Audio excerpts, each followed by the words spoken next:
தர்காக்களை பார்த்து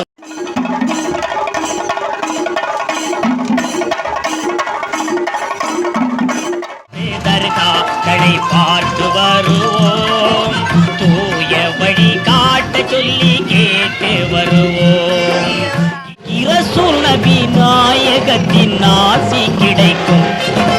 தமிழகத்து தர்காக்களை பார்த்து வருவோம். தூய வழி காட்ட சொல்லி கேட்டு வருவோம். தமிழகத்து தர்காக்களை பார்த்து வருவோம். தூய வழி காட்ட சொல்லி கேட்டு வருவோம்.